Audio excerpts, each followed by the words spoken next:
And we're at the speed down to 2,500. Give point wherever you reduce speed to 180. BlackBox. And the truth is undefeated. And, Yeah. Yeah.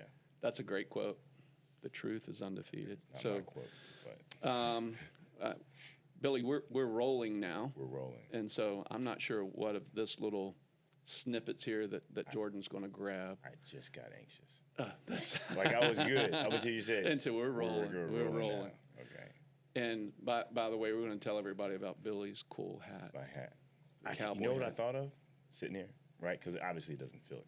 So what I could do is, Boom. man, I might go this way. How many guys you know that do this? No one so far. No one, right? There you go. How about that? In chaos, there's opportunity. I mean, you figured it out. Figured it out. It almost reminds me of an old football helmet. You know, you could do the Theismann and bring the one bar up. Are know? you trying to? Yeah, you joking Yeah. me because you know I'm old and I remember that. Yeah. Well, you're not like my old football coach, a guy named Bill Ralph. He was a 3-letter at VMI, baseball, basketball, and football. Wow. But he played in an era with no face mask, leather helmet. He's a bad dude. Yeah. He's My grandfather. God rest his soul. He's passed away, but My grandfather played like. he was a badass. I don't know that I could have done that. Yeah. Hey, I'll get too far, too deep. Right. We'll go down the rabbit hole, and I'll forget to introduce you. And you know, that's the Psycho Bunny. It's the crazy fun in me. Psycho Bunny, by the way, come on, help us out. We're trying to get Psycho Bunny to. Notice. Okay. It's a great clothing line. We'll talk about T-shirts today. You know that world you got into. Are you serious? Yeah, it'll be fun. It's a little creepy, but So this Okay. is a new friend of mine, Billy Yancey, prior Naval Academy guy. Did Jordan tell you I was a Marine? she I did. am a Marine. She Yeah, did. okay. She shared that with me. Yeah, I'm sorry, man. That's special. Yeah, I mean, we so have you- to carry you guys everywhere I you get go. it. Yeah, But we are Department of the Navy, yes, you are. the men's department. That's okay. So yeah, we'll have some fun with us today. But you're in the Ring Knocker Club, right? I am in the yes. Yeah. Yes, I am. There you go. Wear you What? guys, Come on, all you come on. guys wear it. You all wear it. My mentor. For years, I did not. We'll talk about My mentor, who helped me start in the financial business, got my start in the financial business, went to Yale and played basketball there. But Yale has a very similar kind of fraternity school-wide, like the guys who they always wear their class rings. I did not know that. Rarely do you find those dudes taking their rings off. At least that was my understanding from Ron. Right. But he would always turn that ring around. If I said some knucklehead statement, he'd turn it around, Oh yeah. give me a little knock on the Love head. that. Yeah. That hurts. Yeah, it hurts. I mean, that'll stop you from. Most of the time I needed it. I needed the wake-up call. Sometimes, you know, in the past, I've actually myself. You know, Ouch. So, Billy Yancey, you're now a gym owner here in Virginia Beach. You have a pretty great following, from what I understand, and one of our fellow friends, Vel, yes. suggested you come on the show. And usually, when Vel tells me something, I'm like, "All right, word, I'm down. Let's do it." So thank you for joining us on the Thanks show for having today. me. Bell is no joke. Yes, he is the best barber on the planet. He is But more so, he's just a good human being. amazing. Yeah, super person, Very connector of knowledgeable. people. Connector, very Yeah. knowledgeable, Yeah, deep. yeah. He's a deep thinker. I mean, we'll go into a whole nother Right. episode one day about thoughts and how thoughts lead to actions. Right. Oh, I'm a big Yes. fan of NLPs, neuro linguistic programming. I learned that through a coach of mine, Jack Canfield, who wrote the book, The Success Principles. If you haven't read that book, I have not. it's a great book on training your mind in business principles, Right. life principles. It is a great business book. And then right on top of that, it's probably the king of them all, as it relates to business, is Think and Grow Rich, Napoleon Hill. awesome book. Oh yeah. I never finished it. Yeah, well, you know, it's one of those that you never finish. It's like a manual that you go back to and read over and over and over again. I've got a buddy who hired Bob Proctor, who's a big thought leader. You know who amazing. Yeah. So a buddy of mine, his name's Michael Walding. He's been on my show. He's from Miami. He is the one student with Bob Proctor right now. Bob typically only takes on a couple of people a year. Wow. Right now he's got one, and it's Michael Walding. Bob Proctor's a beast.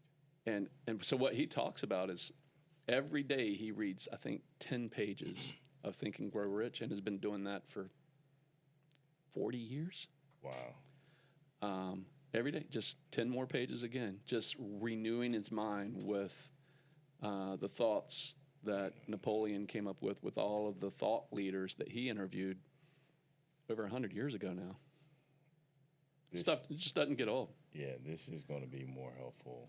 I mean, to me, because I've had my financial struggles. Like literally, I fell off of the struggle bus. I was just, it was. Fell off the struggle bus. I mean, that's, yeah. Well, as long as you didn't really get bad. back on it. Yeah, and I'm so far. It's night and day. Yeah. Night and day. Yeah. That'll help me. Before we get too deep and start talking about your story, and I'm excited to share our story, and even down to your son. And I have a daughter with disabilities, so we've got some common thread there that I think would be great to share with Absolutely. our audience. Absolutely. But one of the things I always want to do in my show is honor our military. So, thank you for serving. Thank you for your commitment to the time to the U.S. Navy. My pleasure. Thank you. What a great branch. It's almost as awesome as the Marine Corps. Are we still recording? We're still. Because, you said that you can cut that out. Yeah. Okay, we're good. Okay, keep going. I'm sorry. Love it. We're going to have a lot of fun on this today. are. But I always like to do a toast. And so Jordan asked you pre-show, hey, will you do a toast with us? And you're going to do a toast with us, but you're going to do water. I'm going to do our Old Faithful Blue Label, Johnny Walker here. Used to be my jam. But, I appreciate a person that has the courage to say no, especially when you've dealt with, you're in sobriety, you're sober. Yes. How long have you been sober? I was an alcohol. Oh my gosh. Probably 6 years, 7 years. Wow. Yeah. That's awesome. And I drank. Yeah. It was I was good at it. You were good at it. Well, Sort of. you're an academy guy. You guys pride yourselves on what, when you get into something, you're going to be full tilt. I was all in. Yeah. Well, But I'm gonna take this hat off. You know what? what do they call those? Are those the 5 gallons or five? The bucket? 10-gallon hat. 10-gallon hat. 10-gallon hat. 10-gallon hat. Is that a 10-gallon? You know what? I don't know. I don't know either. It's cool. It might be. You can rock it. Thank you. I can't. I love it. I've got my drill instructor called me in boot camp grape ape because I had this big noggin, and so 7 3/8 is the size of my bucket. No, 7 5/8. Okay, because that's 7 3/8. That's. Can I try it? Absolutely. Let's I see. would be honored. Oh. Hopefully it doesn't fit you. Because if it does, that looks like a. Oh no! See, No, it doesn't fit you. Grape ape, Yeah. big head. Come on. That's You me. can't make that up. Did I grab it wrong? Yeah, it'll Oh, never, sorry. Yeah, it'll never be the messed- same. I used it'll to. never be- So here's what I learned. You don't, like in the academy, right? Or in the Marine Corps, Yeah. you never place your cover on the bed, right? Right. Ever. Just like cowboy hats, you don't sit them this way, you rest them. Rest them over. And then there's some technique to wetting those things down, and you can reshape them. And Can't help you with that. yeah, no. Nope. I just wear it. Yeah, there were things we would do to our covers, our field covers in the Marine Corps, make them look tight and crisp. Oh, yeah. Starch the crap I out of mean, them. you got to be inspection ready, Yeah, right? You got that's your right. inspection cover, and then you got your. Field cover. Yep. Right. Yeah, you know what? I had 2 sets of uniforms. I'd have my IG ready uniforms, Yep. and then the ones that I would wear. Or my father-in-law will call him. He doesn't know I'm in a podcast. Retired captain in the Navy. Smart man. MD. Smart man. Smarter man. Yeah. I mean, Yeah. Navy. Yeah. There you go. You know when I learned I did not want to be in the Marine Corps? Why? I was it was Naval Academy. It was the end of entering my last year. So second class summer, and you visit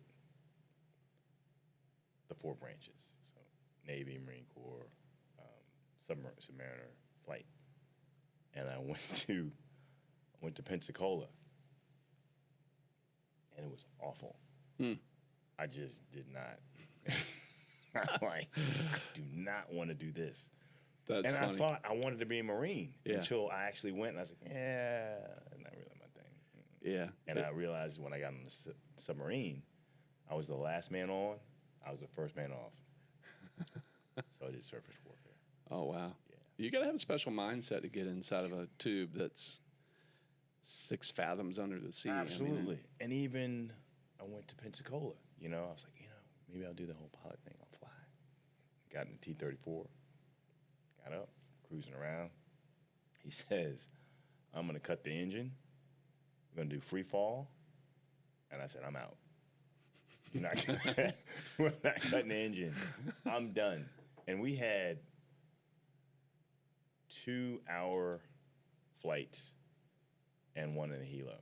And I got down and I said, Lieutenant, sir, I very respectfully, I donate my hours to anyone else that'll take them because That's I'm not funny. interested. Because I just, this sick feeling that I got. Yeah. I was not into it. I said, if I can't handle it in a T-34, then Put you Right. back. What was wasn't it? Was it F-18s then or F-18. Yeah, exactly. Yeah.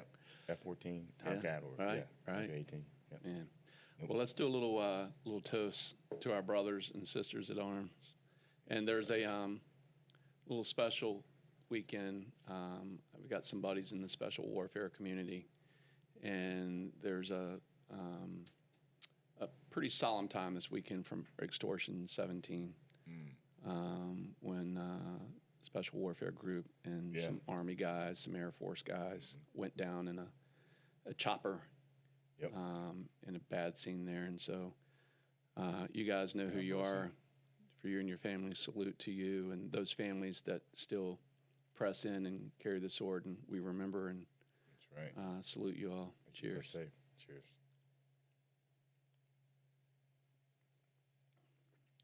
Yeah. I'm not going to say anything about how that tasted, but So It's all right. Yeah, I've made a lot of mistakes when I was drinking alcohol, and I seem to have made more than alcohol, I call it the great no reducer. Because anything that you would normally have the discipline to say no to, alcohol has this funny way of going into our neuro pathways, and whatever's in there, it shuts it down. It goes, oh, no, you won't say no to that. And you're like, oh, yeah, I'm good. Then your buddy pours you another one. Yep. And you're like, no.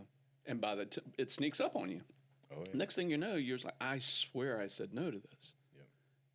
And then you're in a crazy situation. So I fortunately, I think what God has done for me, knowing, that I can be a little over the top. Once I get into something, I am like full tilt. But with alcohol, I think one of the things that has happened in my body is that my liver and my tolerance just doesn't agree. I have to really pace myself. Right. Or it's not a good time anymore. I just get sick. So, and I know that, and I remember that feeling, and I'm like, you know what? I'll just, little toast. I'm good. Yeah, no, I don't wish I, but I know for a fact that even if I sip, I break out in jackass. So Break out in and that is not, that is never good. Yeah. Yeah, not. Wow. For me. Well, let's start back with young Billy at. We can start at high school or the Naval Academy. Wow, that's a long time ago. Yeah. Because I'm 53. I'll be 54 in April. Well, man, black don't crack, dude. You look great. I haven't heard that in years. Yeah, I'm from the South, man. You Right, know, right, just- right, you got right. these- No, that's cool. Thank you. I appreciate But it. that's what. There's a lot of things that I envy in black people. All right, that sounds so freaking racist, right? Not at all. But here's what I envy. Usually, you guys are very fit. I mean, especially in the athletic world. Let's you are. contain it there. Yes. You take your fitness very seriously. And I remember growing up, one of my all-time idols was Michael Jordan and Walter Payton. Right? And just the mentality these guys had and still have. Well, Walter's passed, but he was incredible. yeah, beast, right? But Yeah. I look at Michael Jordan today, even though he's a little heavier, a little older. I'm like, there's not a wrinkle on that dude. What is up with that? Yeah, he's like, he's and heavier. I'm like, like he was pretty when he was in Yeah. the league, Yeah. right? And he's still pretty. yeah, good Like looking 40 dude, pounds man. heavier. Yeah. Yeah, I remember. Oh God, what was the Sports Illustrated guy? Bob Costas. I remember him geeking out over Michael Jordan in an interview one time that he did, a joint interview he did with Sports Illustrated, where he was in the locker room, and Jordan's, sitting there in his tighty whities or whatever, and it was like, this guy's like a Greek god. Like he has little to no body fat. Right. His symmetry and in bodybuilding. We'll talk about some bodybuilding today. In bodybuilding, his symmetry was like perfect. Right. So, I'm like, man, I can look at a cheeseburger and put 10 pounds on. That dude back in the day he could eat anything, and his metabolism and the way he was wired, his DNA, his metabolic rate was so great. He was just efficient at burning off. Yeah, well, The bad stuff. that didn't last forever. Well, Clearly. Well, man. obviously, yeah. I've been there, done And that. Charles Barkley knows that now, doesn't he? Have you ever seen his golf swing? Oh, God. I watched it a couple weeks ago on the American Century Tournament in Lake Tahoe. That is one of the most awful things. I met him. Did you really? I got to spend a he's a great weekend guy. with him. Super funny. Just what you see on camera is that's the human being he really is. I can see that. There's no difference. That's awesome. But I had a friend, Craig Sager, who was a TNT sports announcer. Yeah. He passed away too, leukemia. But Craig hooked me up in 2005. I went to the NBA All-Star game and spent a week there with a press pass.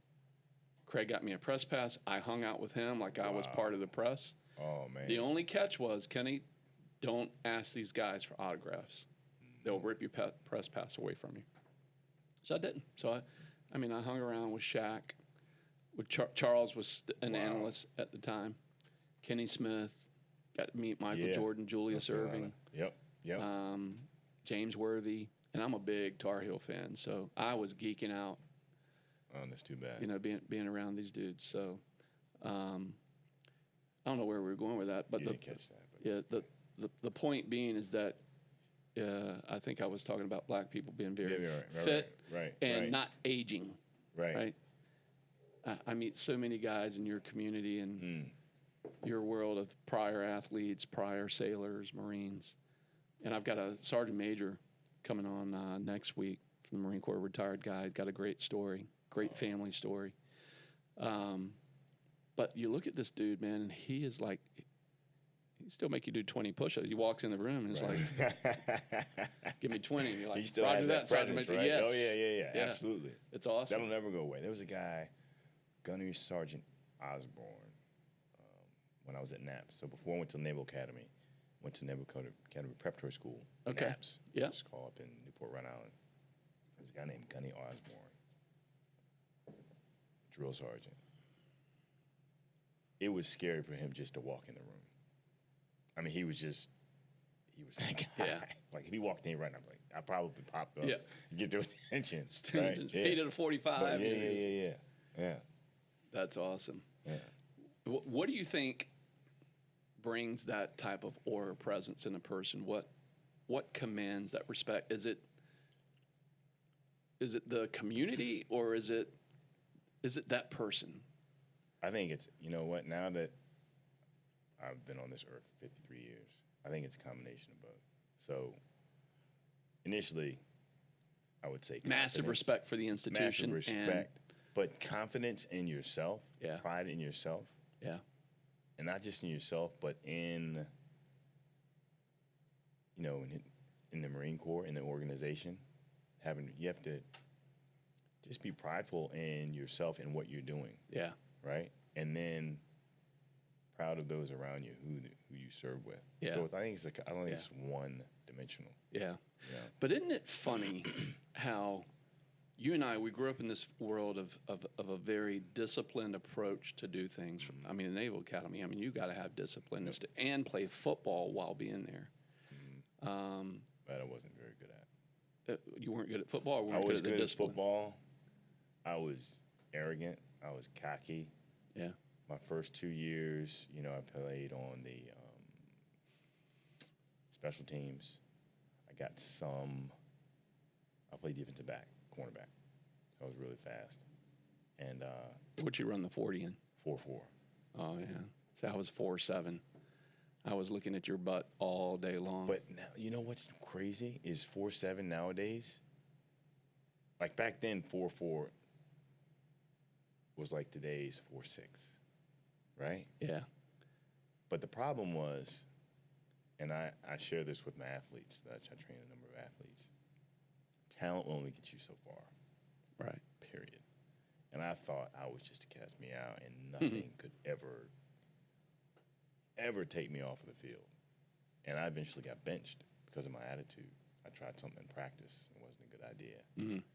And it was almost as if they were looking for a reason. You Yeah. know, yep, here we go. And they put a freshman in front of me. Ouch. And you talk about, I mean, rising senior. End of my junior year, when I started every game, I had, 7 interceptions, 3 in one game, one against Rick Meyer in Giant Stadium against Wow. Notre Dame, right? So my head was huge. I could do no wrong. Yeah. And it was in practice. I was against a receiver. He ran a stop route, so up 5-7 yards, and then stop, turn around. So instead of breaking down and tackling him, I decided to go for an interception.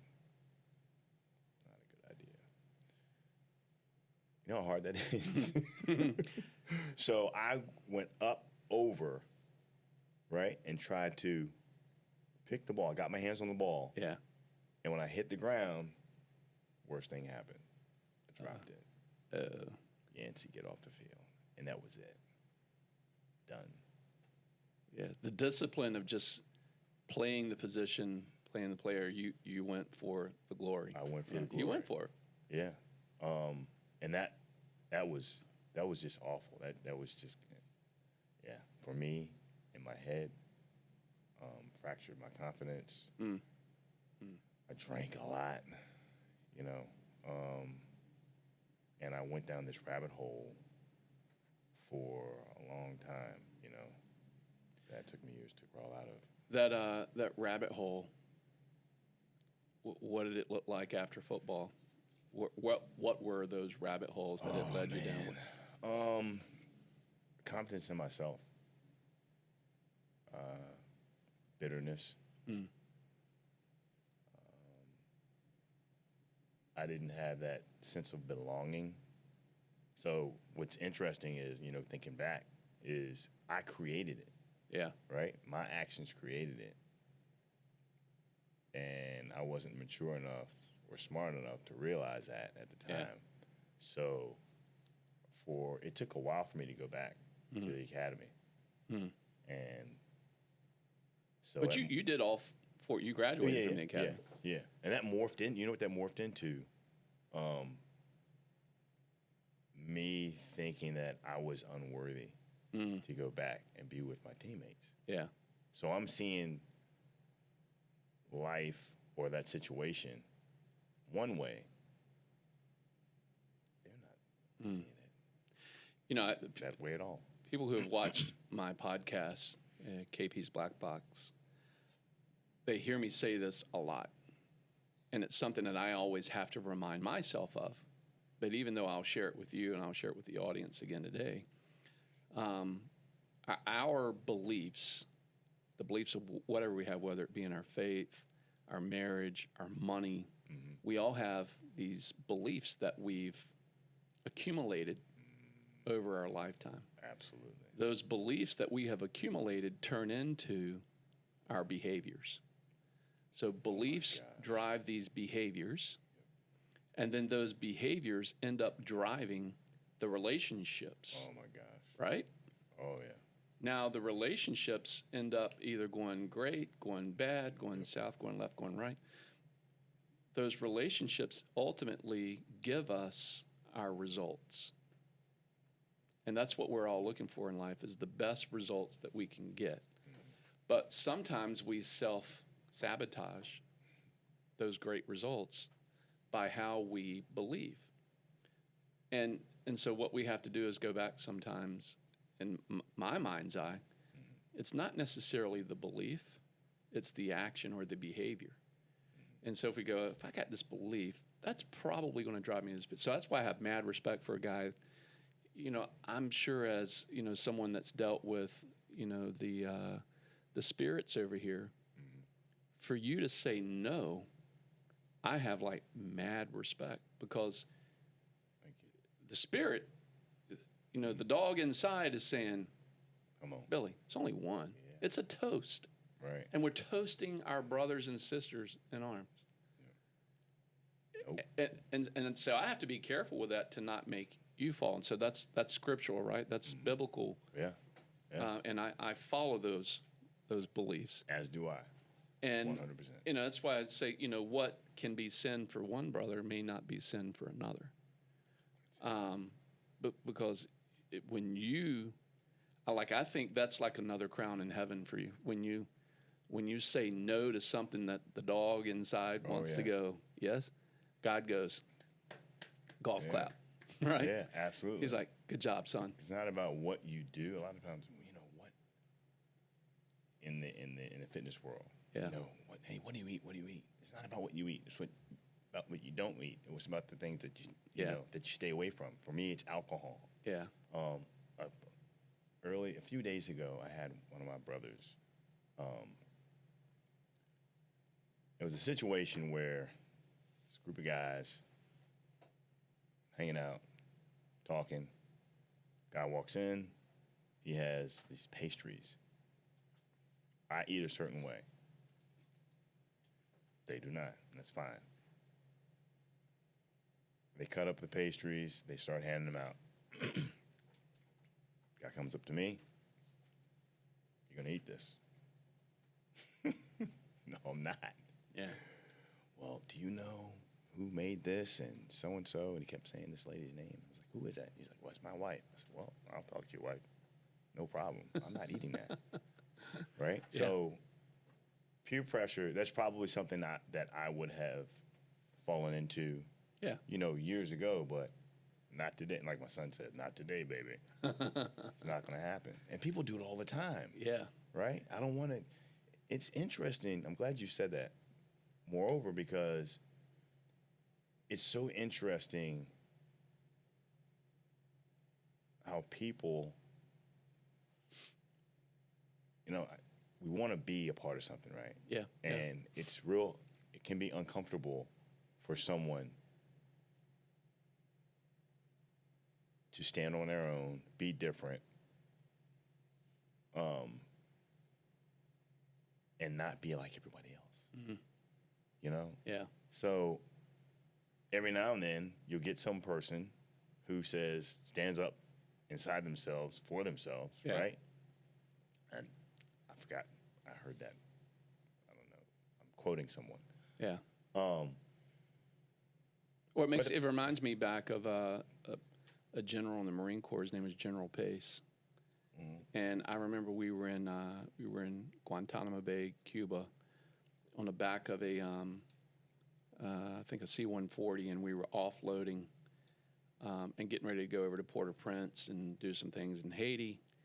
The unit I was with, and I don't even remember where this conversation was going, but what stuck with me was he was talking about, we're the Marine Corps. We have a persona in the community, and remember, if you let that guard down, that's where the enemy has an opportunity to attack. Is where you show weakness. Yeah. No chinks in the armor. The chinks in the armor, and the thing that he said that really stuck with me is that remember your moral compass, your true north. And he was basically like, hey, 19-year-old, 20-year-old, don't go be a knucklehead out here because people are watching. And if they see you behave a certain way when you're not on guard, standing duty, and they see you behave a certain, that's the chink they're looking for. That's what they're going to come back later and maybe challenge you at the gate. Yeah. When you're on duty. Absolutely. But here's the thing. I don't need to go deeper than that. Is even when you're not being watched, you're being watched. Yeah. Like nothing. Yeah. Obviously, we have similar spirituality, right? Yeah. Yeah. So we can't do anything without him saying, like, you might think you're hiding that, but you're not. Yeah. And what's the great thing about God in that is that he allows you to make choice. You're not a robot. Yeah. He's going to go, Kenny. You can go up and Billy, if you want to. Dude, what do you want to do? You want to take a shot? Take a shot.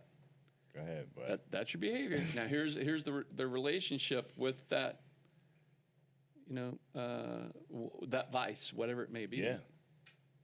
And remember what your results are going to be later, and don't come back later questioning your belief in me. Right. Yeah, because I warned you. Yeah. Because I'm a firm believer in, that what makes you can also break you. Yeah.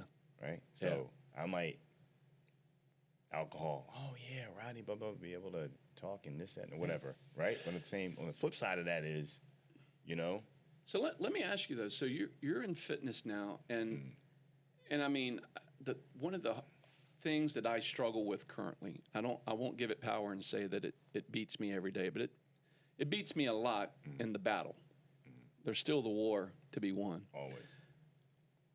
But in fitness, so many people fall off the wagon so often. And it's one of those things that, for me, I'll be transparent with everybody right here on the show. It's still the biggest thing I struggle with today, because as children were being born, here's all the excuses, right? I'm going to give you the excuses, Billy. My kids were born, career took precedence, and my fitness became less important. How do you, as a trainer now and a guy who's in that world and in that business, help people mentally get back on the wagon and stay committed? Wow. What can you do? So that's Give us some tips, some BlackBox That's my secret tips. sauce. Okay. So, and it took a good friend of mine now, who actually I used to train. His name is Antonio.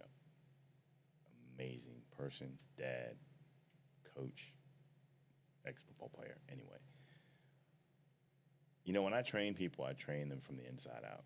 And it's so important to understand and know that our strength is inside of us. Yeah. Now, some can go deeper than that and realize, it's God, right? Yeah. Okay, some you just have to say. Yeah, meet people where they're at. There's a lot of people who don't believe in God. Exactly. Okay, so, and that's fine, Yeah. right? That's great. It's sad, but it's fine. Right. But at the same token, our strength is not exterior. Our strength is inside. Yeah. which we believe God put there Exactly. in how He created us. Right. And that's exactly right. So we tap into that Yeah. all the time as much as we want to, even when we get frazzled, Yeah. have anxiety. But as far as exercise is concerned, that's where it has to be. And that's our workouts are different. Anabo is the name of my company. Which you said was Greek for ignite. Ignite, right? I like that. And the other thing is this, and there are a lot of people that think exercise entails hours or lots of sets and reps. Yeah. That is not the case. Okay. So all our body needs is a spark, a short, challenging workout. Our body takes care of the rest. So all we need is 30 minutes. Anabo workouts are less than 30 minutes. Wow. Okay. When I was bodybuilding, when I was Mr. Virginia, two-time Mr. Virginia in 99 and 2001, my workouts were like hour and a half at least. Especially leg days, those are really long because I 3-4 sets of 8, this, that, and the other. Yeah. But there's so much growth and strength gained when you're doing one of our workouts because you're working for a batch of time. So it might be a 30-second round of work or a 60-second round of work, but you're working for that amount of time. Then you rest and you work. So it's similar to HIIT workout, right? High intensity interval training. Interval training, right? Okay. But ours is organized. I have levels. There's 5 levels, Fit 1 through Fit 5. Within each level, there are the workouts are divided into colors or degrees. So there's black, orange, and red workouts. Each week is different. Okay. There's a bait week, which is the first week, which is like an easy week, and then it gets progressively hard going through the 6 weeks. 6th week is awful. So what would you do then, like with a guy? And I'm sorry I cut you off there. That's okay. I'm doing this for me now. I'm asking for me, asking for a friend. Right. So you take a guy who used to be pretty fit. I mean, I was, you can't be a jarhead and be a slouch. There's a few out there, but I was an infantry guy, and we prided ourselves on. And you're still that guy. Yeah. He's in there. You're still that guy. He's under a few pounds of blubber right now. Some people don't realize that. It took me years to listen. I'm still 2-time Mr. Virginia. I'm still starting cornerback at Naval Academy. Yeah. I'm still that guy. Yeah. Right? Yeah. I'm older, but the heart and the spirit and the drive is still there. Still there. You still have the infantry in you. Yeah. You still have the Marine Corps in you. Always will. Yeah. It's a matter of just tapping back into it, not overdoing it, not trying to do. You can't do the stuff that you used to do when you're infantry. Yeah. Why even try? Yeah. You're setting yourself up for failure. So what would I do? Baby steps. I'm going to introduce you to our workout. It's going to be shorter, and over time, I'm going to turn the heat up a little bit. Right? Yeah. Not all at once, because that'll overwhelm you. Yeah. There's so many people in the exercise industry, right, who after a certain amount of time, okay, I'm going to go back to the gym. So they go back to the gym, they murder themselves. That's me. You just defined me. And they wake up the next morning like, 2 weeks. It's like I've got the workout flu. I can't move. Yeah, that's crazy. So it's really is simple. And I have it down to a science. Really. And so I was on your website. It looks like you've built an app or a program that we all want to hit an easy button, right? Right. So it appears to me that you've kind of created an easy button for your clients for fitness. I have. So, my clients range from, I've trained from 10 years old all the way up. My oldest client right now, 85 years old. His birthday was yesterday. I really feel like a slouch. His name is Brian. Awesome. Lives up in Ohio. Hi, Brian. How you doing, Brian? Awesome. Semper Fi, right? 85. Wow. So I train him virtually. Yeah. He lives in Ohio. Ohio. Whew, he would kill me right now. Connecticut. Ohio. That's crazy. He must have been a Buckeye. Sorry, or Brian. something. Connecticut. So yeah, he's 85 years old, and a Nabo is, there's different formats. I have different formats for different fit levels. Okay. And I have him on a certain format that works best for him. So you come in. Hopefully one day I'll be able to have you come in for I'd love a workout. to. Yeah. I'm going to have a certain format for you. And it's going to be specifically for you. Okay. The app that we're building right now, it's like having me, your own personal trainer, in your pocket. That's nice. So what do I mean by that? There's a lot of copycat apps. It's just totally different in that it's going to adjust itself to you. It's going to find out where you are initially. You're going to have a brief exercise evaluation, if you will. And there'll be a score. Tally up the score, spits out the workout. It's just for you. So at the end of the workout, you have a couple questions, good, easy, hard, whatever. Yeah. And then next time you come in, every time you come in, it's going to learn you. Learn. And then it's going to be the perfect workout for you in under 30 minutes. So I had a guy on my show a few episodes ago who, trains special warfare guys, and in that community. And I was talking to him about, I put this system back in my house, the PRX system, and, built my little home gym thing. A special warfare guy, I believe, he was the creator of TRX, right? I believe. There was a guy, in the bands, Yeah. the TRX bands. Yeah, this guy's actually employed over at Damn Neck. Okay. Not that guy. And I'm blanking on his name right now, which is horrible of me. But I don't feel so bad. Because I do it all but the one of time. the things he said to me, I was like, man, dude, when I go to work out and I finish a workout, what happens 24 hours later and 48 hours later for me is my body is punishing me again for that routine that I went through. He says, well, you have DOMS, delayed onset muscular syndrome. Yeah. Everybody's different. I was a 48-hour person, and then there's 24. Some are that get the next day. Yeah. Me, it's so. Listen, when you're starting over again. Yeah, it depending on how hard you go in, your body's gonna say, "Look, you went too hard." Yeah. Right. Everybody's different. Yeah. And that's why with our program, the way that I train people, I take that into consideration. Yeah. You don't want to go too hard. And when it comes to special warfare guys, and I've trained my share of them too. If you don't come hard enough, they will not take you seriously. Yeah.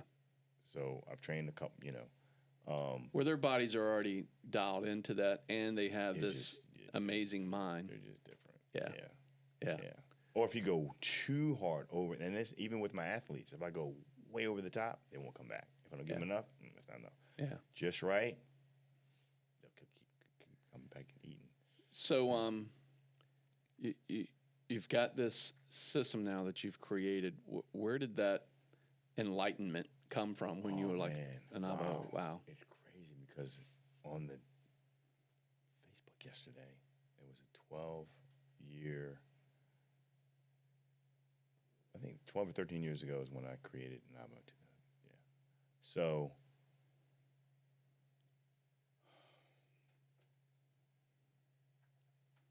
I created the 18-minute workout and the 9-minute workout years ago. I created the 18-minute workout. So basically, this is what happened. Here's the origin. Someone asked me if I could create a 30-minute workout. I said, sure, no problem. I took it upon myself, create an 18-minute workout, which was basically, it was a version of the way I used to train. So I took my old hour and a half workout, all the exercises I did, and put it in the formula that I created. Okay. I did that workout, and it kicked the crap out of me. 18 minutes. Really? I'm like, what? I'm Mr. Virginia. Well, you're tired, Mr. Virginia, because I just kicked your butt. So I said, all right, let's see what I do at 9. That was crazy. That was a game changer. Like I was laid on my back trying to figure out what just happened to me. Wow. So I did it to Antonio, who was Antonio. He played for Ocean Lakes High School, linebacker, beast, like would knock your head off, literally. Yeah. Then went on to play for Firm, and I took him through it, and I will never forget what he looked like in the back of the gym. He was I don't have the equipment anymore, the cap machine. He was on his knee and one arm on the machine, and he said, "Bro, what the?" He said, "What the? What's that?" He said, "Man, that's TV ready." Wow. Yeah, like, and that was huge from him because no one could outwork him. Yeah. You know, so I had the 18-minute workout, 9-minute workout. I introduced them to my clientele, my members. Some could do the 18. Not everyone could do the 9. Then I had people who wanted to do the 9 who were doing the 18. So then I made it 12. So I had an 18, a 12, and 9. Then I had I'll never forget this. You know, I have those. I never forget. Yeah. I had a gentleman come in. He was heavier. And all I had was the 18-minute workout. So the 18-minute workout was basically you go through the same exercises twice, 30 seconds after each exercise. Yep. After the first run through, he was like half dead. And I said, look, let's just stop. You can just stop. Yeah. And being a man, he wanted to go on. So we went through, and it crushed him. And I have not seen him back. He never came back. And I hated that. Yeah. Right? So from that, I learned, okay, look, not everyone's going to be able to do this 18-minute. So I cut it in half. So that's when I had fit levels. Fit 1. Fit 2 was the original one, the 18-minute. I had a fit 1, which is half of that. I had fit 3. I had fit 4. Fit 4 and fit 2 were the original workouts that I had. And then I had a fit 5 because I had people who wanted to do more than fit 4, which was crazy town. Wow. So, I mean, there you have it. I have. So let me ask you this. Mm-hmm. When a person is basically sedentary and they sit around, they have an office job, Mm-hmm. you know, maybe they understand fitness, they understand movement. Mm-hmm.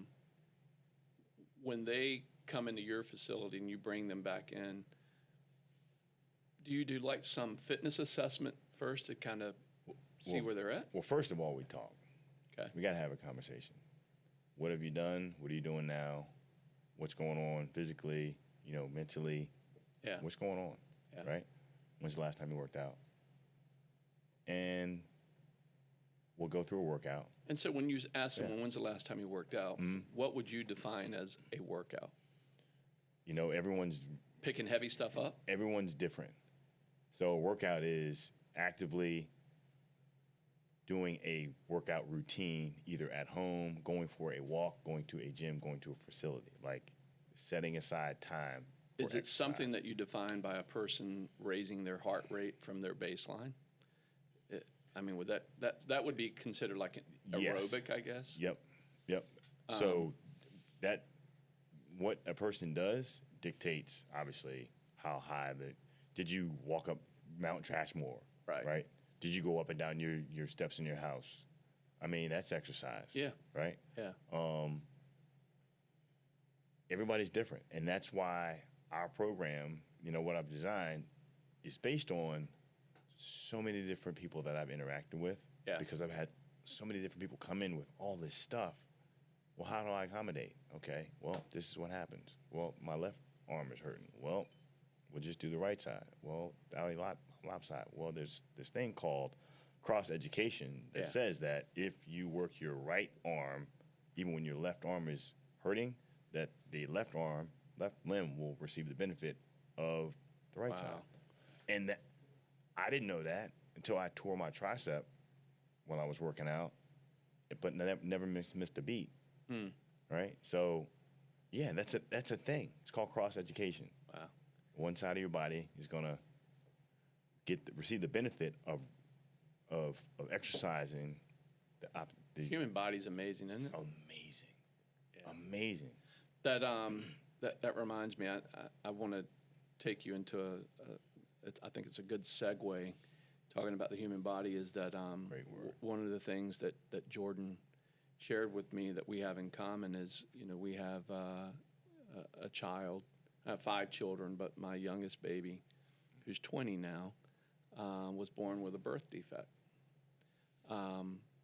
And I was reading through your bio. One of the things that you said a physician told you that they were kind of trying to mentally prepare you for is same thing we heard for Lizzie, is that Lizzie would never walk. Lizzie would never talk. She'd be bedridden. And the person who gave her that diagnosis is our governor right now of Virginia, a guy named Ralph Northam. Wow. Governor Northam. Good man, good human being, and either he was doing one or two things. He was either trying to mentally prep us for what could happen, or he was given the worst case diagnosis again to kind of set the stage. But I remember saying to Dr. Northam, Governor Northam,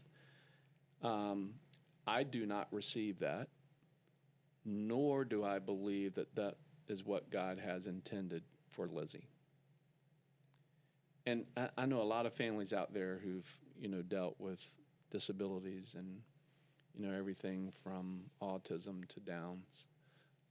But for us, it was action. It was behavior. If I would have accepted the belief that he transposed to me in communication, Lizzie would have never walked.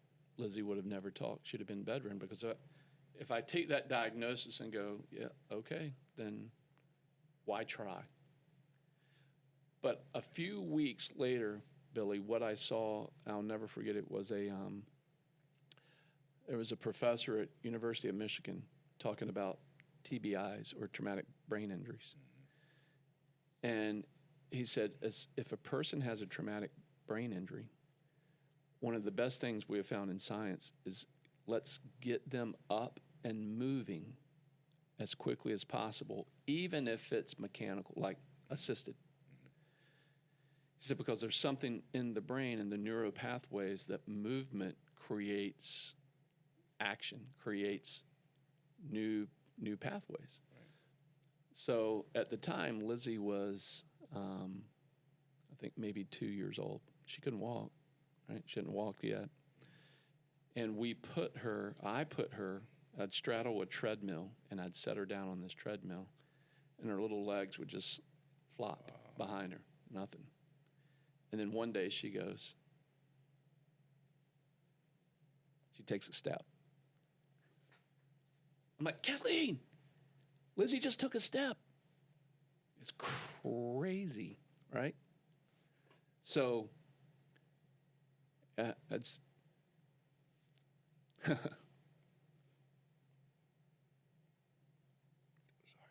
no, it's good, dude. Because I read what someone said your son was going to be. And I get the feeling from you. She was like, no, I don't receive that. And your son, who was born 1 pound, 14 ounces, is now a 15-year-old boy. That's so cool. It's interesting to hear you say that, man, because I had the exact same, conversation. It's one of those I'll never forget. Me and my former wife, my mom, Clyde, my stepdad, lived in the D.C. area, came down, and the doctor and the nurse, and he painted the worst. I mean, it's crazy. I mean, it's like there should be rules to what they're able to, but right. You got to say what you got to say. Yeah. And he said the same thing. Your son is not going to walk, talk, eat on his own. He's going to have a poor quality of life. It's best you terminate. And this was like, I said, look, we believe in a higher being.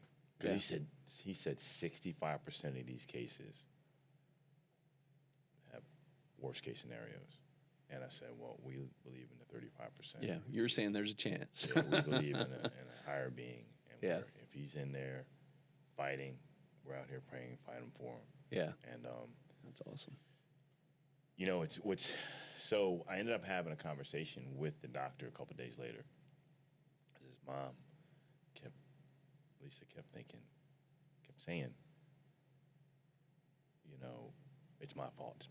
Like, we're in fitness. Yeah. Like to the degree of like she was recruited by University of Tennessee to play basketball and softball.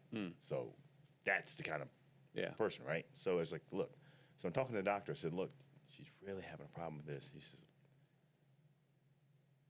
it's just happened. Yeah. And he said, let me share this with you as well. I'm not supposed to say this as a doctor, but I can tell you that, you know, you have a strong faith. Your family has a strong faith. And your son has fight. And he said that because one time we're standing over William and the nurse came in to do a procedure, whatever it was. And he's just like, just going crazy, wild. And I'm trying to settle him down. Yeah. And the doctor looks at me, he says, that's a good thing. He says, your son's got to fight. Yeah. He said, I've seen so many of these situations, these cases where these kids just lay there and, you know, they don't make it, but your son. So, like That's awesome. when you were telling me that, I went back, like I got goosebumps. I went back to Virginia Beach General Hospital, where used to be, well, the NICU used to be on NICU, I was there.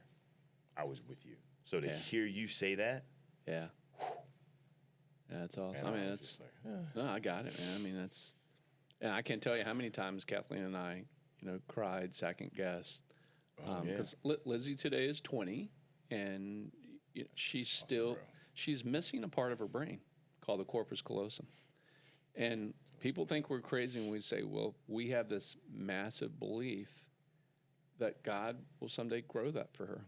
And if it doesn't happen in this life, it'll happen in the afterlife. Amen. And I'm cool with either one. He blessed us with her. Absolutely.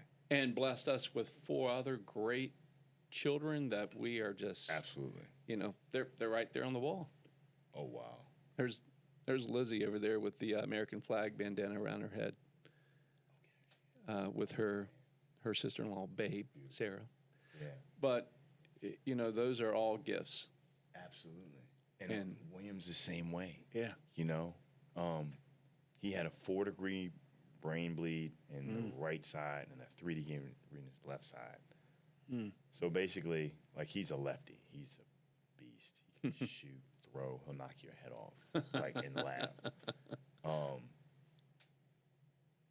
But like, one of the stories is one of those doctor visits at CHKD was doctor goes in, sees his scans, and William's acting in a certain way that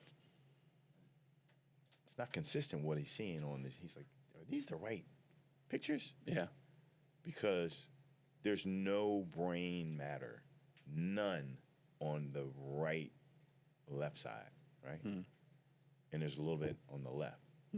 So clearly, it's taken, one side is dominating. Yeah. Right? Yeah. And God said, look, this is what it's going to be, regardless of, I don't care what kind of brain bleed they call it, whatever they call it down there. But this is what's really happening. Yeah. And it's a totally different, when, you know, one day you have the opportunity to meet him. Oh, yeah. He's a piece of work, man. That's awesome. You know? And he's 15 now. He'll be 15 September 11th. September 11th. Wow.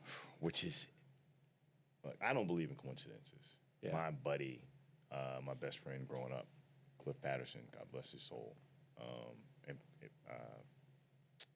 United States Army Ranger, died at the Pentagon September 11th.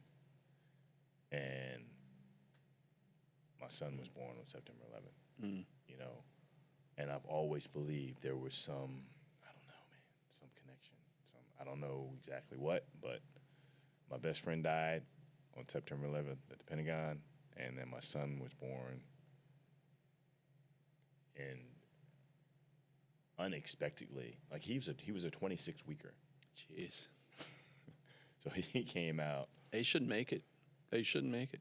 Yeah, and people were telling me my business is right next to Pollard's Chicken, and they were gracious enough to put a sign up on their sign. They put, "Please pray for baby William." Mm. That's awesome. And you know, people would say, you know, your son's a miracle, and it never really dawned. Whatever people say, miracle all the time, and Yeah. it's like, yeah, it's Yeah. he is really a miracle baby, That's and so I didn't cool. realize that. Yeah. You know, it took me a long time I'd love to to meet him. embrace that. Love to meet him. Do you have him working out? Oh yeah. Yeah. So I wore this T-shirt. It says William. So See that? Yeah. Yeah. So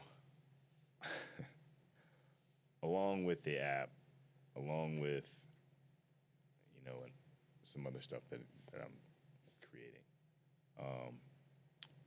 it's called Anabros, which is a kids exercise. They're kids exercise superheroes. And William is one of them. He's one of the superheroes. Oh, He's cool. one of the superheroes who had this struggle coming into this life, cerebral palsy, but Yeah. beat the odds, and now he's a superhero.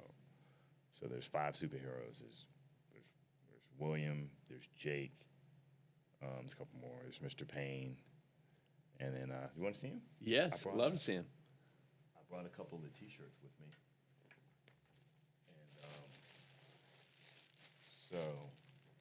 And This is cool. see William, and this is Jake, and there's Steer. So let me open this thing up. This is why I'm not in the T-shirt business anymore. So this is Jake.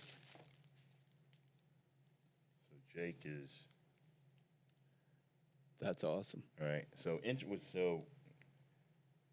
this is kind of patterned after one of the kids that I trained.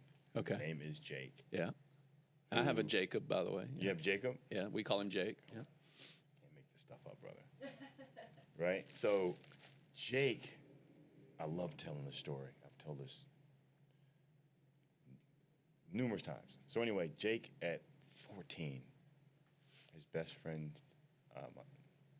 my best friend David, best friend David's son's name is Jake.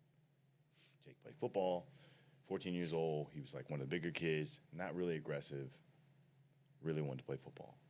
And I said, we had a talk on a Saturday morning at my gym. This is what you need to do. Wrote it down. I said, I want you to grade yourself. School, like grades, speed, fitness, strength. So strength was like a 7. Footwork was like a 5, 4. Grades were like 9, 10 because he amazing student. I said, look, all of these, you got to raise them all up. Yeah. I said, what I want you to do, I want you to jump rope. He was horrible at jumping rope. So much so that when his sister, David, and his wife, Katie, came in one afternoon to work out, I took Jake out back because I knew he was going to be embarrassed. And I didn't. It's just a bad situation. Yeah. He just 3 days ago committed to UPenn, Wow. right? He's about 285, 290 lineman, center. Beast. And probably has amazing footwork if you did all that rope work with him. Amazing. Well, here's the thing, right? So he starts jump roping. He's the only kid that I've told in my career, and I've said it numerous times, that did it. Yeah. And a couple of times he's gone through different, he shared with me, coaches have shared with him, hey, maybe you should jump rope. And then he's already doing it. You know, so he's a superhero. Jake's a superhero, and then I have another one called Steel, who's kind of the shy type. But anyway, what they're designed to do, and this is Mr. Payne, which is kind of patterned after myself. But I think it's a cool way. I mean, going forward, I haven't really launched it yet. Actually, I did, sort of, and one person signed up. They signed their kid up who did not want to exercise, and that was just awful, you know. So awful in the sense that he was doing something that he didn't want to do. Yeah. Right.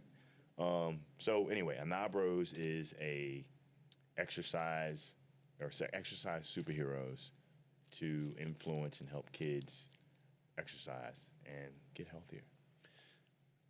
I can empathize with a kid that doesn't want to exercise. I mean, I used to be that kid. yeah. They had to drag me into the weight room in high school and at the Naval Academy. I hated working out. I wanted nothing to do with it. And you were Mr. Virginia And I in was spite. crazy. And you told me at one point that you got up to competition weight, and Right. I think it's important for audiences who don't know fitness as it relates to bodybuilding. On stage, you were 250, 220, No, 220, 225, I think the you said? cutoff was 225 and a quarter. I was between 228 and 232 on stage. Wow. So in bodybuilding terms or figure, whatever, stage terms, whatever sport you're involved in, Yeah. you know, you're in a dehydrated state. Mm-hmm. I was probably sub 6% dehydrated. Body fat. Yeah. So when you hear people saying, "Oh, well, so and so is 3%," that is big crock. I mean, it's not no, not likely. Yeah. no, The human body would probably start shutting down, right? right? Yeah. Yeah. So I don't even know why they say it, but anyway. So on stage, I was like between, like I said, 228, 232. I dieted down to that. Off season, blew up between 285. My heaviest was 300.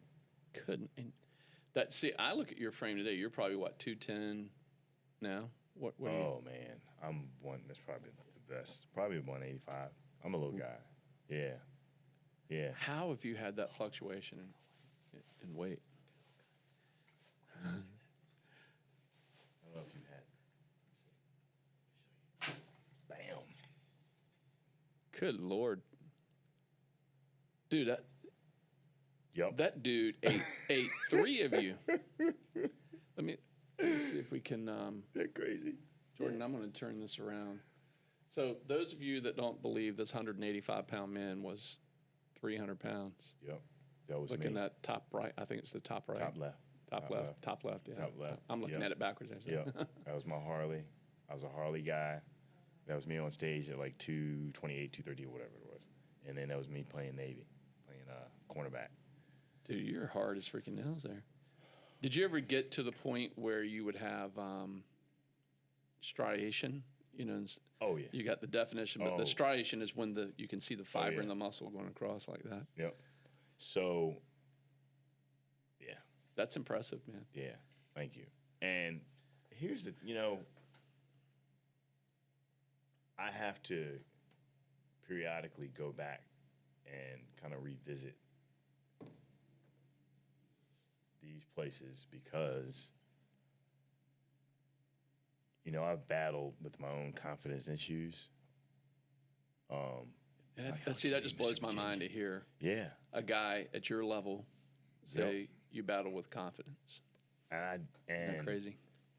Yeah. Like in business, even in my business, I found myself, there were situations where I would ask, it was like asking permission. Mm. And it's my business. I created this. I'm, the people signed up and I'm still, but I'm out of that. Yeah. I'm in a different space and it's amazing, to be where I am and took some people outside of me, some good friends, even my mom, she pastors, my stepdad pastor at church, Martin Luther King Baptist church up in, oh my God, Reston, Virginia. Oh, yeah. And Moms are awesome. I talk to my mom every day. That's awesome. Yeah. Fortunately, I'm blessed to be able to do that. And a couple weeks ago, as a matter of fact, she said, Clyde's her husband. Clyde was saying, because Antonio sent me a text that I ended up blowing up, printed out of all these things that I helped him with. And he said, Clyde just said the other day, Billy doesn't know like his worth, like his true, like how good he really is. And there was some truth to that. And I'm just, so I owned it and I made some adjustments in how I see myself and see life.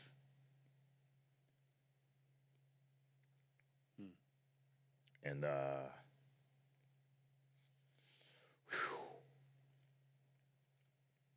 it's a battle, man. Yeah. When you're that stuff is just it's exterior. Right. And our power, and I've been saying this for years, is crazy. Start from the inside and work your way out. I can't even tell you. It's like a talk track when I'm training my people. Start from the inside, work your way out. And it's just been it reminds God me of a telling quote my football coach used to have all the time. He would say, "It's a battlefield, brother, not a recreation room. It's a fight. That's it. Not a game." That's it. And he was talking about the mental attitude, the intestinal fortitude. That's it. That what you have inside will drive what everybody sees on the outside. Exactly. That's it. And you've got to constantly fight those battles internally. And I do. Yeah. And I think anybody who's being honest has to. We all do. Yeah. But you know what? You don't have to. Some choose not to. That's right. They submit. Yeah. I choose to. And here's the other thing, man. Like all these little tools that I've gathered along the way. I've been in business. I've been in that spot on the boulevard for 17, going on 17 years, right? And so when I started building Anabo, I said earlier, we have a fitness evaluation. Yeah. I test your core strength, your muscular strength, your cardiovascular strength, and the last one is mental toughness, right? So I evaluate these things in different forms. Core, you pick a core exercise, strength. Yeah. Anyway, the driving force behind the whole program, workout system, is the mental toughness. You can have a strong core. You can have strong muscles, big muscles, right? Yeah. Yeah. You can have strong cardiovascular, run forever. But if you don't have a strong mindset, you can forget it. You're nothing. Yeah. Right? You're going to quit when things get hard. And that's what I do. I focus on the inside. I focus on giving you tools to help you get stronger for the days that you don't want to get up and go work out. There are numerous days, right, where I don't want to get up. I get up every morning at 4 a.m., have a routine. I have a spiritual practice that, every morning during the week, 4 a.m., regardless of what time I go to bed, I'm getting up at 4. There's a common thread to folks that I hear that have massive success, whether it be on stage in a bodybuilding contest or business. It seems like this common thread, and it makes me think back to Think and Grow Rich and Napoleon Hill. But when I hear this common thread of folks that I've interviewed, the people who have had uber successes in their life, and I would say you've had uber successes in your life. And people always think that relates to money or your bank account. It's not. It's not what we're talking about here.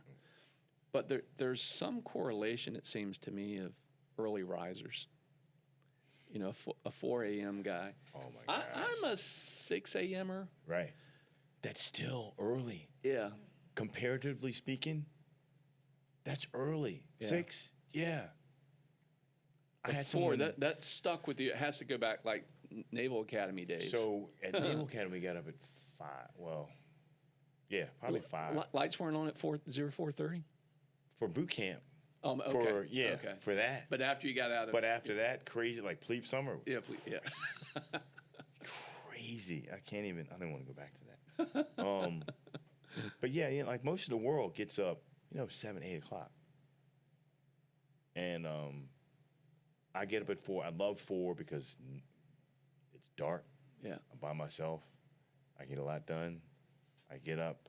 I pray. I read scripture. I read some other positive.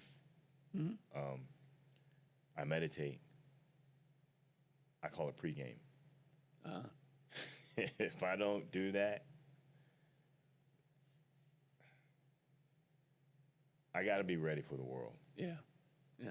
A couple of times I did not in some relationships that I was in, and it just went sideways. When I'm prepared and I'm talking to God and I'm listening, he said, "Look, prepare you for the day. Let's go." Okay, I got this. The world can be ugly. Yeah. That's good stuff, man. I'm an early riser for sure. Tell me, if I can take you back to the bodybuilding days. Some people are going to look at that picture and they're going to say, and I've got an opinion on performance-enhancing drugs, and I'll share it with everybody. But give me your opinion on performance-enhancing drugs, because people are going to look at that picture and go, "You were juicing." My opinion is that, and I can share. I'm glad you asked me that. Everyone has their own way of doing things, right? So there are people who agree with it, and they're going to be those who do not. In certain arenas, you can't compete unless you're using enhancements, right? I've known of someone years ago who was using steroids, and he entered a show that was like a natural show. Yeah. And he won. He was using, and he went into a natural. Yeah, and he won. And he was happy about it. Yeah. I got a problem with that. Yeah. You got to level the playing field. I like that. I like that answer, by the way. Because, I like it because I concur with it. Like, if you're in an all-natural fitness show, then don't go in. That's your true north. That's your moral compass. If you're going into that show and you've been juicing, right, you're lying not only to the audience, but you're lying to yourself. And how you be happy about that? Right. How can you right? Right. Now, if it's the flip side, okay, you're entering a contest where drugs are prevalent, right? Yeah, I mean, it is what it is. It's part of it. Arnold Schwarzenegger, Lee Haney, Lou Ferrigno. I mean, the old school guys. And you win, God bless you. Yeah. Wow. Yeah. But. And what I think is interesting today is that, even me now as a 51-year-old, and I'm going to a physician, trying to do the best I can to get my body working as efficiently as it did when it was 19 and 20. Some of the things I've found out over the years now is that, hey, you may need to get some synthetics put into your body again because your testosterone stops working. Right. Well, not stops, but greatly diminishes as you age. Right. Yep. And sometimes there are things that happen in my body that won't happen in yours. That if I want to be at peak performance, I have to get those hormones back in order again. So 2 things. Okay. One of the main reasons I stopped bodybuilding is because, on the onset, I wanted to be a professional bodybuilder. Yeah. People say, "You're not professional?" No, I was never pro. I was amateur. People don't realize the difference between amateurs and pros. Yeah. Like, I look like a referee compared to what those guys look like. Those guys look, mammoth. Yeah. Right? So I was unwilling to do, diuretics in order to enhance Yeah. my presence, Your physique on my stage. physique. I never mess with that. I just We were did talking about pills. a friend in the business of bodybuilding who passed away. Right. I mean, he he didn't pass away because of the drugs. He passed away because of COVID, but Right. those comorbid factors were the things he did to his body in his Exactly. 20s and 30s to compete professionally. Yeah. And to your it point, caught. you don't see what's going on the inside, Yeah, right? You see the outside, oh, that's great. But what's going on the inside is your body's just right. falling apart. Yeah. There was one point. What was that thing I was going to say? Dang it. Well, while you're ahead. thinking of that point, the follow-up question is, would you tell young men today that if they want to compete on the world stage, whether it be in professional athletics, I would say there are consequences. Okay. There are consequences. Know the consequences ahead of time? There are consequences, yes. All right. And there's a path. There's a path. Like, I wasn't aware of in my case, I was in the best shape I'd ever been in. Okay. Ever. Looked crazy. Yeah. And I went to a show in Ohio. And it wasn't drug tested. I got it. And I had someone ask me, "What are you taking to get rid of your water?" Yeah. And I'm like, I don't do that stuff. I'm not into that. And he kind of laughed. I'm like, what are you laughing at? So I went up there. I got smoked. Like, I was in the best shape I'd ever looked.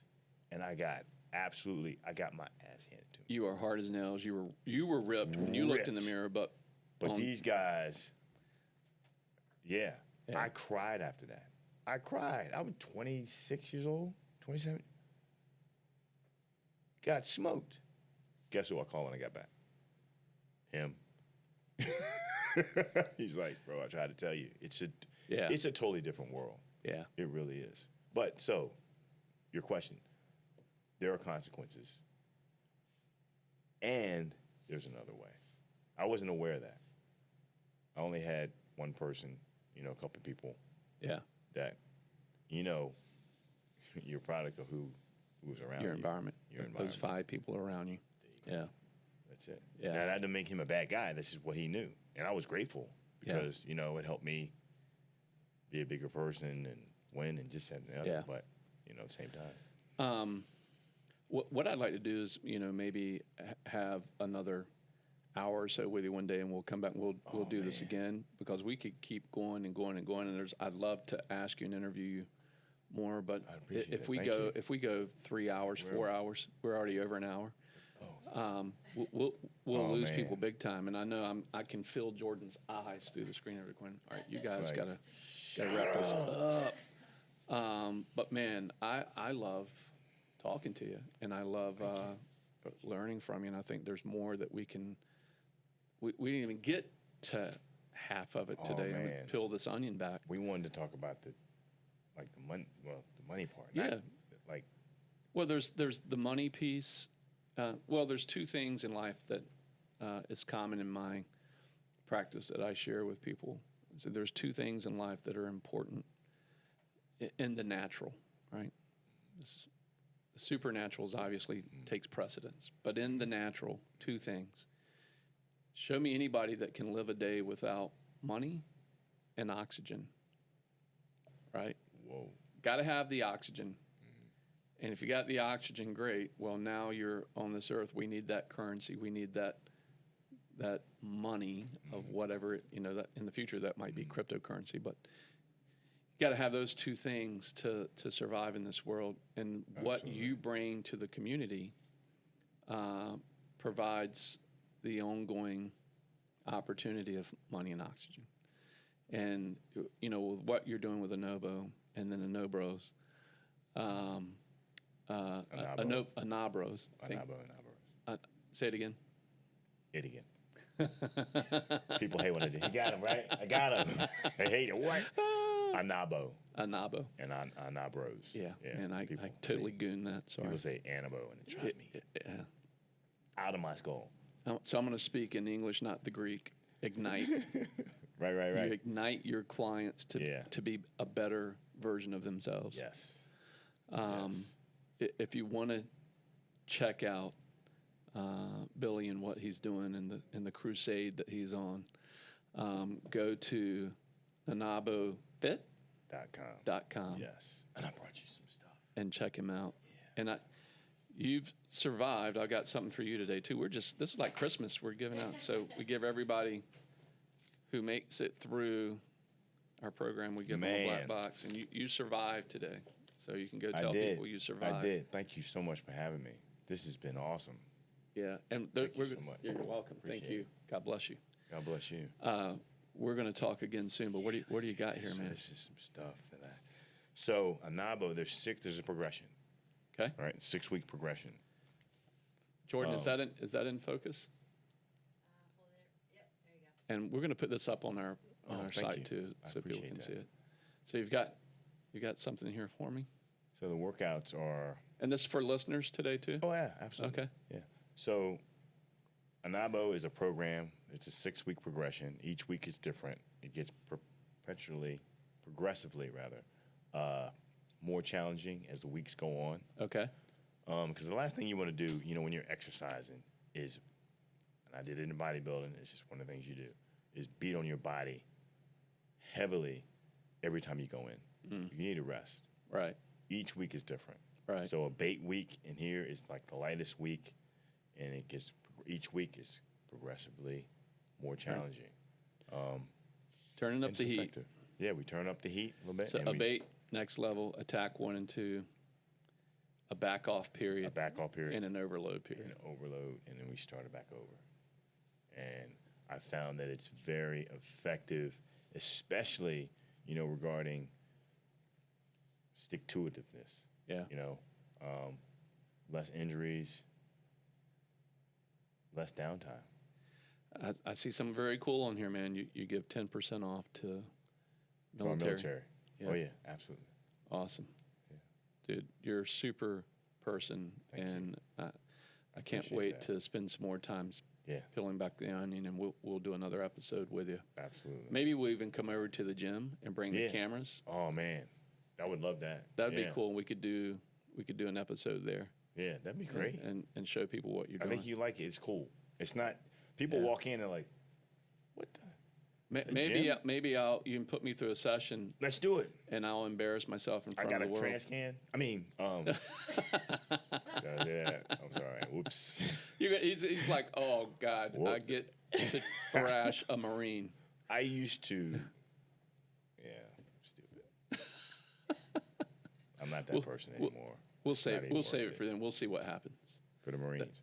Yeah, we're gonna see what happens to, You're right. to Kenny, the jarhead. I can't wait, man. You'll love it. This naval officer gets to thrash an enlisted guy and not get in trouble for it. I would love the opportunity. I've had some SEALs. I've had some, some Green Beret. Yeah, Dude. good stuff. Thank you for Thanks doing for sharing. this. Yeah, this is fun, and we'll do it again very soon. Absolutely. God bless you, man. God bless you. Thank you. Peace. All right. Peace out. What you got? Man, Goes quick, doesn't it? that was an hour? That's actually